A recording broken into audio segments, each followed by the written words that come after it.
Hi guys, welcome back to ignited beast. मेरा नाम है मुकुल और आज हम बात करेंगे सेव मोर टुमारो के बारे में।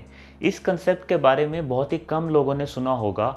इस कंसेप्ट का बेसिस ये है, if it hurts to save money today just wait for your next pay raise. मतलब कि बहुत सारे लोगों की जितनी भी इनकम होती है उन्होंने उतने ही खर्चे बांध रखे होते हैं।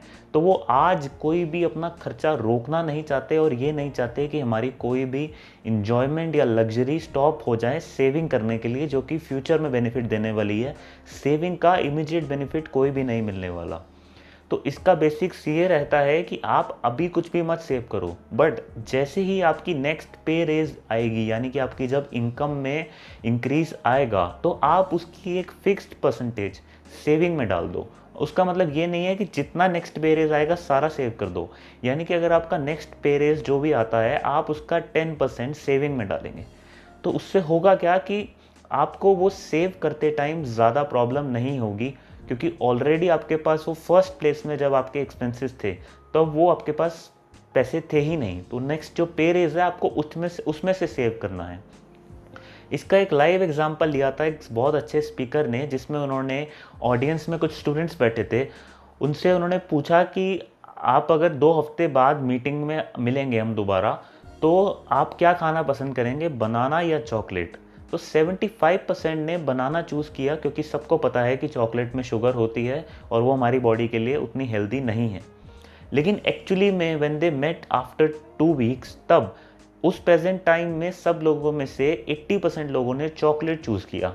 इसका मतलब ये है कि self control in future is not a problem. मतलब अगर हम आज बात करें तो आज हम ये बोल सकते हैं कि हम 2 महीने बाद ये चीज़ करना छोड़ देंगे, या कोई एडिक्शन है तो हम ऐसा सोचते हैं कि 2 हफ्ते बाद ये करना छोड़ देंगे, लेकिन प्रेजेंट में वही चीज़ करना प्रॉब्लम है।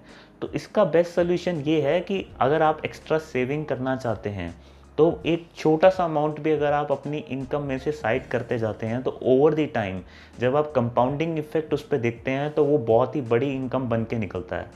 तो इसलिए अगर आप एक small amount of next pay raise आप अपना सेव करेंगे तो उससे आपको बहुत बेनिफिट मिलेगा। ये कंसेप्ट यूएसए में एक्चुअली में प्रैक्टिकली अप्लाई करके एक कंपनी ने देखा था, जहाँ पे उन्होंने एम्प्लॉयज़ को अपने ये ऑफ़र दी थी कि आप अपने नेक्स्ट पे रेज से सिर्फ 3% अपने फंड में, फ्रीडम फंड में वहाँ पे डाल सकते हैं। 401 के फंड होता है, तो आप उस फंड में डाल सकते हैं।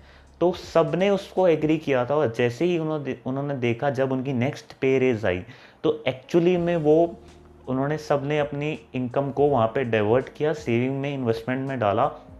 एंड ओवर द टाइम सब लोगों की सेविंग में और इन्वेस्टमेंट में बहुत बड़ा डिफरेंस आया, और वो बहुत जल्दी अपनी एक एज से पहले ही रिटायर हो सकते थे, क्योंकि वो सेल्फ फाइनेंशियली इंडिपेंडेंट हो गए।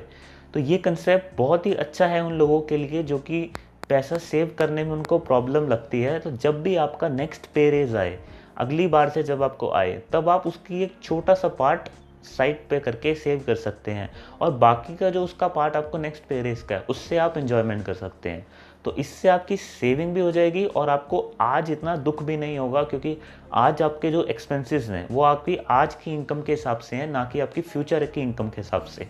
तो फ्यूचर की इनकम में आपका जो भी इंक्रीमेंट होगा आप उसमें से डाइवर्ट करके सेविंग में डाल सकते हैं।